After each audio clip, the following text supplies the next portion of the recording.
안녕하세요. 세상을 이롭게 하는 일에 관심 많은 승무원쌤 김용숙입니다.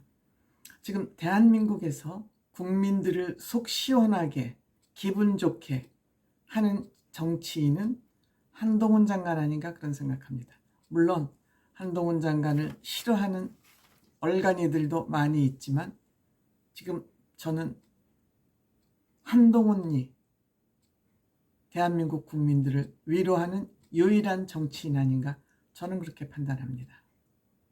무엇보다 한동훈 장관이 그 민주당의 찌질이 국회의원들만 골라서 뭉개고 박살을 내는 그러한 모습을 볼 때마다 통쾌하기 짝이 없습니다. 정말 저는 기분 좋습니다. 어떻게 그렇게 말을 딱딱 집어서 어렵지 않게 그때그때 적재적소에 사용하고 단어를 어떻게 그렇게 선택을 잘하는지 부럽기도 합니다. 그래도 이런 법조인이 있구나, 양심이 칼날같이 살아있는 법조인이 있구나 하는 생각에 안도감까지 듭니다. 이 한동훈 장관을 무너뜨리고자 더불어민주당 국회의원 170여 명이 한동훈 장관을 물어뜯으려고 하지만 여기에 결코 굴하지 않고 있습니다.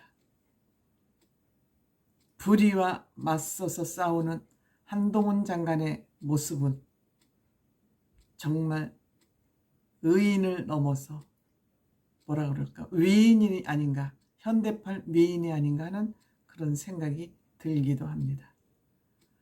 이게 현 정권에서만 그랬다면 의미가 없죠. 문재인 정권에서도 그랬고 지금 윤석열 정부에서도 한동훈 장관은 변하지 않고 있습니다. 그때의 문재인 정부의 한동훈이나 윤석열 정부의 한동훈이는 같다.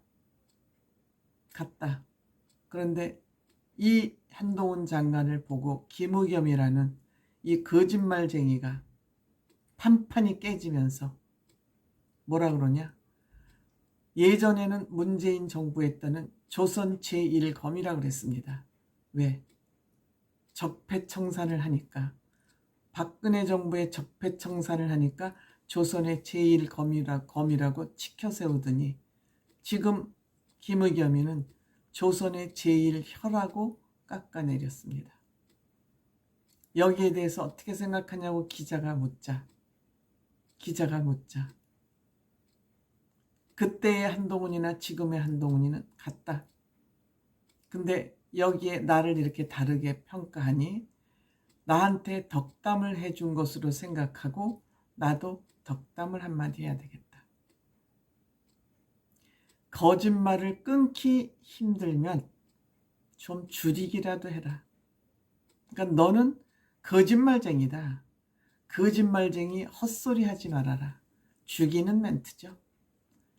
일국의 국회의원, 그것도 170석이나 되는 민주당의 대변인까지 지낸, 며칠 전에 경질됐습니다만, 이 대변인을 한마디로 죽인 겁니다. 그렇죠. 김의겸에게 보기에는 제1의 혀라고 할 만하죠. 경쾌하지 않습니까? 명쾌하지 않습니까? 여러 말 군더더기 하지 않고 한마디로 거짓말 끊기 어려우면 줄여라. 거짓말도 중독이니까 힘들 거다. 계속 하되 좀 덜 해라. 죽이는 멘트죠. 또 박용진 대표까지 나왔고 나름대로 말로 하면은 박용진이 이길 사람 많지 않았습니다. 보수에서 박용진이를 이길 만한 사람 없었습니다. 대변인까지 했죠.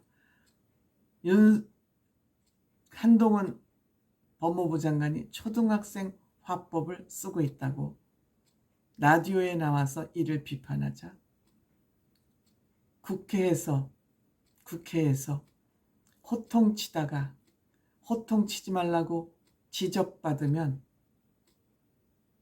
말을 끊고 국회에서는 나한테 할 말을 제대로 하지도 못하더니 라디오에 달려가서 내 앞에서는 쪽도 못 쓰더니 라디오에 달려가서 치사하게 뒷담화한다.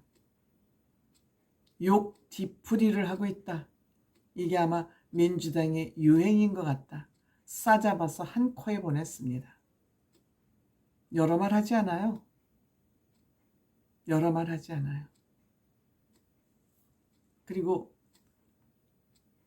한동훈 장관이 국회의원에 출마해서 대통령 후보로 가는 것을 두려워하는 민주당이 현직에서 물러나서 1년이 안 되면 출마를 금지하는 그 금지법을 만들려고 그러지 않습니까? 그러니까 내년 4월 총선거에 한동훈이 출마를 못하게 막아보자. 우리는 다수당이니까 무슨 법이라도 개법도 다 만들 수 있다. 출마 금지법을 만들려고 그러고 있습니다. 그런데 이거는 윤석열 대통령 금지법이라고 해가지고 윤석열 대통령 출마를 방해하려고 이 법을 만들려고 그러다 못 만들었습니다. 위헌 소지가 있기 때문에 못 만들었습니다. 개인의 자유를, 직업 선택의 자유를 침범하는 거라고 해서 못 만들었는데 이번에는 한동훈 방지법을 만들려고 그러고 있습니다. 무섭죠? 한동훈 장관을 이길 자가 없습니다. 특히 한동훈 장관을 이길 수 없는 것은 한동훈 장관은 비리가 없습니다. 술도 안 먹고 공부만 하고 자기 업무에 충실하기 때문에 자기의 업무에 관한 모든 것을 지식과 학식과 다 갖추고 있기 때문에 한동훈을 이길 수밖에 없습니다. 질 수밖에 없습니다.